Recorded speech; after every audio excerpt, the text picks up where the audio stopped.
en communication est le cadrage.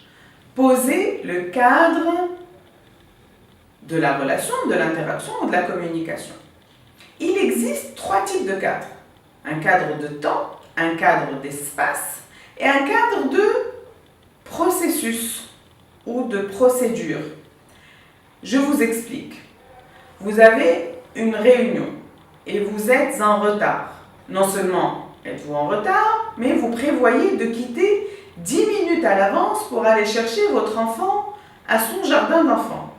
Alors, il vaut mieux cadrer le temps, c'est-à-dire prévenir que vous arriverez à 16h10 et que vous quittez à 16h50, au lieu de arriver en retard sans cadrage, quitter à l'avance sans cadrage. Le cadrage d'espace, c'est de cadrer très exactement où se passe l'interaction. Ça peut être aussi un canal, le cadrage d'espace. Je vous envoie par mail, je vous envoie par fax.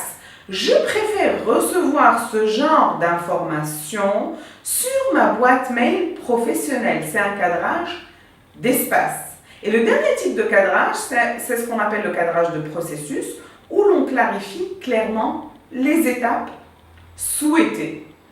Par exemple, vous arrivez à cette réunion, vous êtes en retard de 10 minutes, un cadrage de processus serait de dire: comme je n'ai pas été là dès le départ, quelqu'un pourrait-il, s'il vous plaît, me résumer ce qui vient d'être dit? Est-ce que je pourrais également prendre la parole en premier et vous envoyer mes documents par la suite parce que je dois absolument quitter la réunion comme cadré dans mon mail envoyé à 16h50. Ça, c'est un cadrage de procédure puisque vous expliquez que dans un premier temps, vous souhaitez avoir un résumé, dans un deuxième temps, vous souhaitez prendre la parole en premier et dans un troisième temps, vous souhaitez envoyer des documents par email. Le cadrage est très très important. J'aimerais également partager une expérience personnelle que j'ai vécue avant-hier.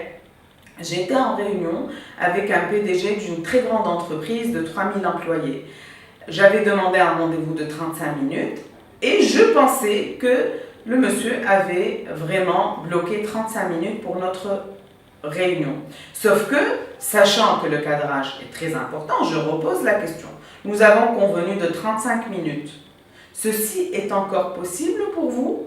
Et c'est là où, par son non-verbal, le monsieur était gêné. Alors, j'ai proposé un cadrage de processus. J'ai dit, si 35 minutes c'est beaucoup pour vous, je suis là pour vous présenter mon entreprise et mon programme. Souhaitez-vous que j'aille directement vers la présentation du programme? Et c'est là où on s'est entendu sur 9 minutes au lieu de 35, cadrage de temps, et le monsieur a investi toute son attention sur notre réunion, ce qui était tellement mieux pour moi que de le voir au téléphone, à réfléchir, à être stressé, à attendre la fin de notre réunion pendant 35 minutes. Cadrer, cadrer et cadrer le temps, l'espace et les étapes. Bonne chance!